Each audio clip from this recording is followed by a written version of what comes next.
Welcome back to another video, guys. This is a trade recap for Tuesday, July 28th, and my data my data storage isn't really going that well, so I am probably going to keep these videos to about 15 minutes at most is what I would like to do.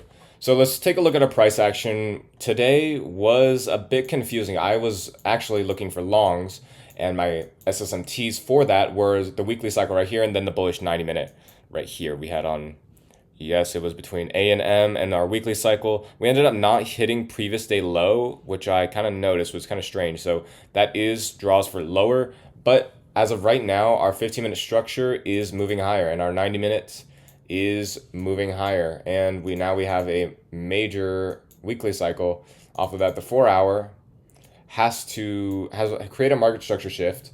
But really, I just want this to rebalance into the new weekly opening gap and then move lower from there. That's about as far as in the future I'm looking for in terms of the price action now, because we're entering our new month. So really we're just having a close to our candle. And so a retrace in the range is likely. So on the morning, what was I looking at? Accumulation, manipulation, because I thought this weekly cycle was going to be our daily manipulation. However, it wasn't. And then distribution, I was looking for higher prices, supporting off of this 15-minute right here. And this 5-minute actually is what I use to take shorts, and that really gave me the true order flow and where we're going to go for the direction of the day. So what I was looking at on the 5-minute chart coming into open was our true microcycle right here. I did not see any SSMTs lower time frame. I will be so honest, I did not see them. So the daily cycle is really all we had. And the reason why I thought this was a significant daily cycle is because on ES, the new weekly opening gap hit to the tick. And we dropped from there after that, creating a 5-minute market structure shift. Really, 15-minute is what really defines a large dump. And I just didn't see that there. However, it was on ES, so I didn't consider it. So what I was looking at was the 5-minute gap, this lower 5-minute gap. Because we dumped so aggressively on open, we can go to the 1-minute chart. And why is ES frozen? There. So we go to the 1-minute chart, and at open, true nanocycle open is very important. It's something that I love. The indicator is right here. Quarterly theory all in one toolbox. Really, all I have on is this true nanocycle open because I marked the rest myself. So true nanocycle open, and what I'm looking at on the 30-second and the 15-second is for our true nanocycle open paired with our true microcycle open paired with whatever Po3 we're trading to not be traded above or below. So looking at our second model, which ended up being our long, so 10:30 or 10 o'clock price is right here. We're gonna mark this out, 10 a.m. And let me get this feed off the table. Come on, keyboard, lock in. 10 a.m. and our 10:30 price, which was used for longs right here. 10:30, which is our 90-minute PO3. If we look at the 90-minute PO3 candle, this was really the only wick. This was our wick of that 90-minute PO3 candle, very, very slight. So looking on the 90-minute, you see that slight wick traded down into, but really the ideal entry for me was that open. Come on, lock in chart. And the reason for that open is because this 5-minute, while we're trading below True New York, I was certain that we were going to move lower from this. Our drawn liquidity is near, but we are going to move further down from there because the PO3 is going to have a range. And because I saw this as our 30-minute PO3 high and our nanocycle really just showed me that this wick at open was going to be the wick of our 30-minute PO3. We're moving lower from there. This 5-minute, too, because we had an order block on the 1-minute, we created this. I actually was looking to enter on the first presented, but it happened really quickly, and I was looking at ES as it was possibly trading above the 930 price right here. But 930 price did not get traded to on NQ. I was looking at the new daily opening gap or on the regular trading hours for ES, and we had none. So really the clearest drawn liquidity was the low.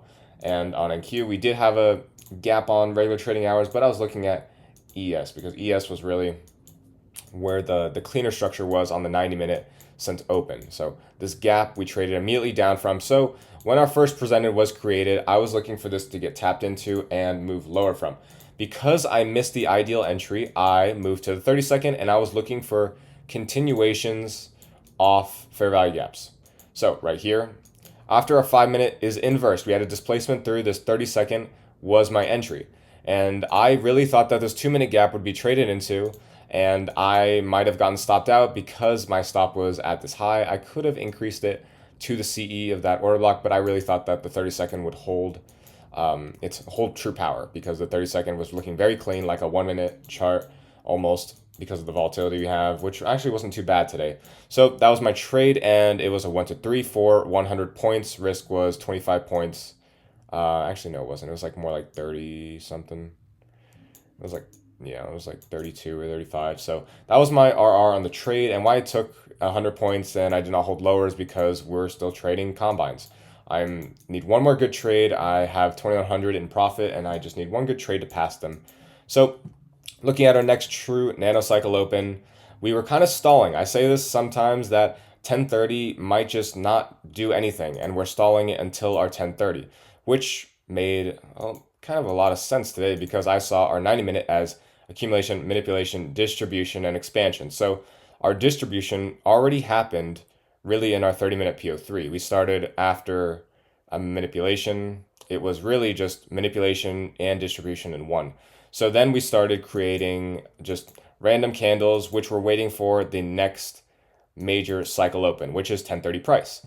You can see here, this would have been your entry because not only did we have our entry criteria, our key level was hit, 1030 traded back into, we have a fair value gap, we have a protected stop, and our target is the first presented fair value gap, first presented high. If that is not your target, and let's look at the retraces, we have likely a 15-minute retrace. We do not. We have a 5-minute retrace that was sloppy, but still you could have held. And really, if you wanted to take partials, then looking at CE of the range right there would be your partial. And that's not even the high. It would be CE of the range. Well, CE of the daily range would be right here. That would be a bit high. What I would do if I wanted to take partials, because this is a large move, I would do it at the relative high. The relative high for manipulation for the 5-minute chart. Because this is the time frame that is really where we're trading in between. So CE would be right there, which is basically back at our low, trading back to our low, which is a good place to partial. But if you're willing to hold longer, then holding this up to the first presented would have been my final take profit, and even holding a runner to so the relative equal highs is possible, but I just didn't think it was likely. But still, the RR on this was a great trade. It was a great trade to take the 1030 late model, and we had an SMT. So this SMT was kind of dragged out, and so you might have taken a loss. It was likely that you would have taken a loss if you tried this on 1030. And the reason why it was low probability was because we were in the same cycle, right? This was the same cycle. This SMT really didn't hold much of merit, except for it was an SMT. And then 10 a.m. opened, and we created our manipulation, which ended up being lower. It wasn't going to be to this high to move lower. It was lower to move higher. And so after that, we have a D. See, we have a D and X microcycle. So now we have a time-based QT confirmed microcycle, and our 10 a.m. had a CISD, 10 a.m. price, CISD, 1030, we're trading inside 10 a.m. and we're moving up from there. So that's how I use 10 a.m. and 1030. I say you want to buy below 10 a.m. and 1030 if we're going to long, but really at 1030, at 10 a.m., having your limits there, and really what I bet on, we can pull this up too, because actually it's past 12, so I'm still going to pull it up. If we're betting that our 90-minute candle is going to, here, let's put on both of them actually.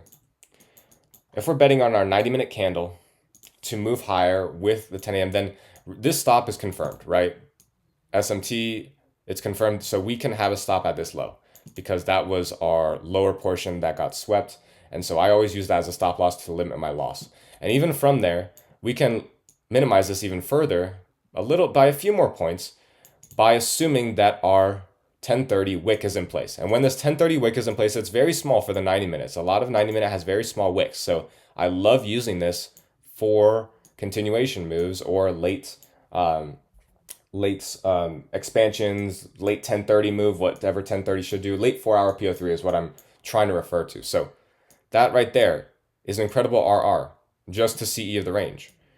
That is what I preached, 10 a.m. and 10:30. So 10 a.m. just did not prove today. It wasn't the best. You had to be patient and wait for that next expansion cycle, because if you were to notice that after moving up, we just kind of retraded into the range and then we had gaps on both sides. It was sloppy. So that's why that SSMT confirmation with QT, it was close. You see, it was close to being in that cycle, but it wasn't exactly there. And so that was really the defining thing that made us really range into and wait until 1030. So that is the 1030 model, trading that up to the relative equal highs. If you had incredible foresight, which honestly you could have probably bet on that too. But I ended up taking that 30-minute PO3 trade because I thought it was the most likely and it was the best risk for my model. My key level was hit. I knew the direction of the market after my bullish bias was just completely annihilated. And then I adapted and I found an entry criteria for my model, and I found the good RR to take my trade on. So that is it. You can see right here that another 90 minute, we have a very slight wick up and probably going to trade back into the range to this low. And that's what I'll be looking for. So that is it for today. I hope you guys got a trade and more trade recaps to come. Like I said, I don't have a lot of storage on this computer. I'm actually probably going to buy a new MacBook soon so I can continue to make longer videos, but I have all my phone video storage for my scaling video updates on my phone, and I'm pretty sure all that's safe. So I will see you guys in the next video. Take care of yourselves, and let's get ready for the next trading day.